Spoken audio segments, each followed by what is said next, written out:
Well, there was a time where playing in your bowl game enhanced your chance of being named a national champion, because the national championships were determined by the polls. That's when you had years where you would have co-national champions because of the poll splits and things of that nature. Bowls were regionally tied, right? They were regional bowls that had specific conference tie-ins. So you had this incentive and motivation to go win your conference and then go win your bowl game in hopes of being named a national champion in the final polls.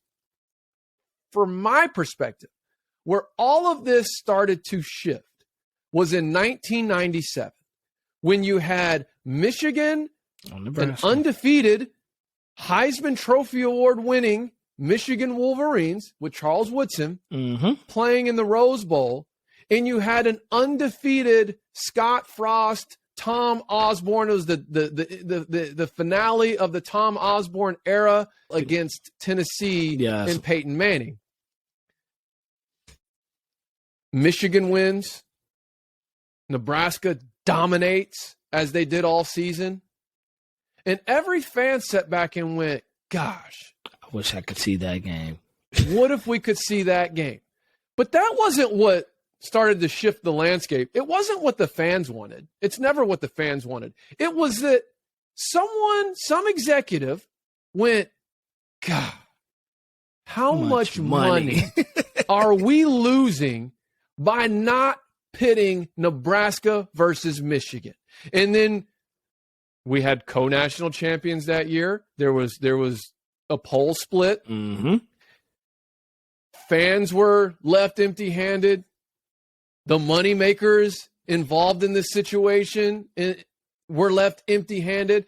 And to me, that was even the beginnings of the college football playoff, because that would have been two crazy semifinal games building up to a national championship of Michigan versus Nebraska. I mean, in 1997, the amount of people that would have watched that would have been huge.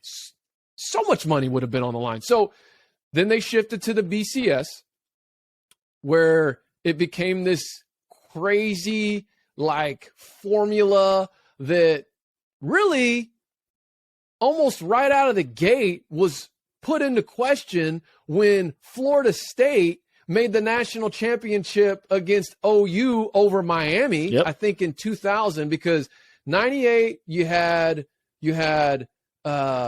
Tennessee and Florida State. 99 you had Florida State and Virginia Tech. That was the Mike Vick year. Yeah. And Peter Warwick for Florida State, Mike Vick for Virginia Tech. And then 2000 was when you had that first, all of a sudden it was OU 1, Miami 2, OU 1, Miami 2. And then the BCS rankings comes out and Florida State jumps Miami. And Miami beat Florida State that year. And so then the discussion for, okay, we've got to figure out a way to let all these teams play, which has gotten us to where we are now after a decade and a half of BCS. We get to the college football playoff format, where literally what you've done is you've gone, okay, we've got 2 games of significance, and everything else really, as it pertains to winning something like of the championship caliber, it's out the window. Yeah.